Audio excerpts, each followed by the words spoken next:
तृणमूल कांग्रेस के 15 साल के शासन में भय, भ्रष्टाचार और कुशासन और विशेषकर घुसपैठ से बंगाल की जनता चिंतित भी है, भयभीत भी है और आशंकित भी है। और इस सब के साथ साथ एक ऐसी मजबूत राष्ट्रीय ग्रिड बनाएंगे जो बंगाल से घुसपैठ को समाप्त कर देंगी। इंसान छोड़ दीजिए, परिंदा भी पैर नहीं मार पाए, इस प्रकार की एक मजबूत ग्रिड की रचना हम करेंगे। और न केवल घुसपैठ रोकेंगे, सारे घुसपैठियों को चुन चुन कर भारत के बाहर निकालने का काम भी भारतीय जनता पार्टी की बंगाल सरकार करेगी।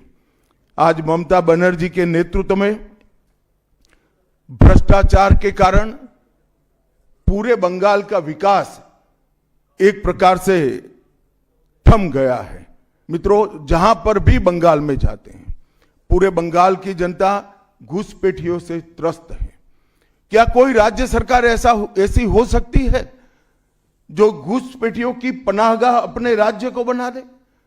राष्ट्रीय सुरक्षा पर एक कितना बड़ा खतरा है, इसका जवाब बंगाल की मुख्यमंत्री ने बंगाल के चुनाव में दे।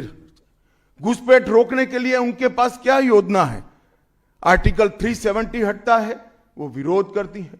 सीएए लाकर बंगाल के शरणार्थियों को नागरिकता देने का हम कार्यक्रम करते हैं, वो विरोध करती है। और वो ठीकरा फोड़ते हैं कि बीएसएफ है, वो रोक नहीं रही है।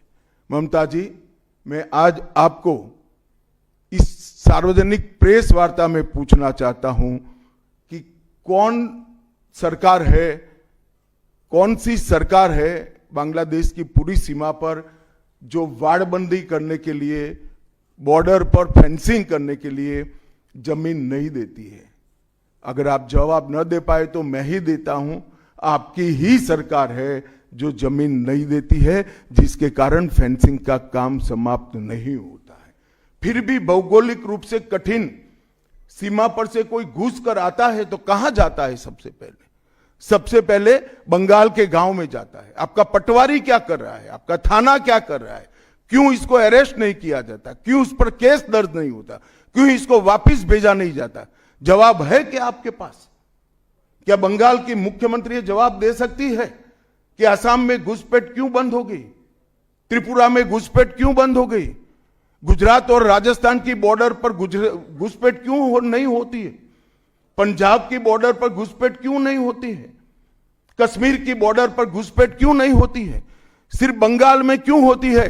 क्योंकि आपकी निगहबानी में घुसपैठ कराई जाती है और बंगाल को धीरे धीरे डेमोग्राफी चेंज कर आपकी वोट बैंक को पुख्ता करनी चाहती है। मगर ये लंबा नहीं चलेगा। बंगाल की जनता अब जान गई है और इसके खिलाफ लामबंद भी हो रही है। और मुझे मालूम है अगला चुनाव घुसपैठियों को निकालने के मुद्दे पर और घुसपैठ रोकने के मुद्दे पर लड़े जाना वाला है, क्योंकि न केवल ये बंगाल का मामला रहा है। मैं आज बंगाल की जनता को इस प्रेस वार्ता के माध्यम से बताने आया हूं कि बंगाल की बॉर्डर से हो रही घुसपैठ सिर्फ बंगाल का मामला नहीं रहा है, अब ये राष्ट्रीय सुरक्षा का मामला है। देश की संस्कृति को बचाना है, देश की सुरक्षा को सुनिश्चित करना है, तो बंगाल की बॉर्डर सील कर दे, ऐसी देशभक्त सरकार यहां लानी पड़ेगी जो ममता बनर्जी नहीं कर सकती, केवल और केवल भारतीय जनता पार्टी कर सकती है। घुसपैठ के अलावे भ्रष्टाचार से पूरी बंगाल की जनता त्रस्त है।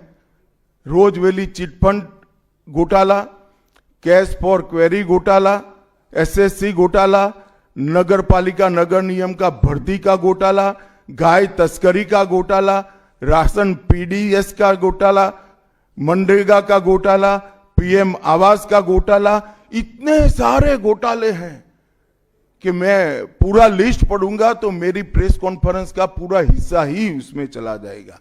अब क्या ममता बनर्जी इस बात का जवाब दे सकती है कि आपके मंत्रियों के ठिकाने पर से 27 करोड़ रुपया मिलता है, जिसको गिनते गिनते नोट गिनने की मशीन भी गर्म होकर बंद हो जाती है।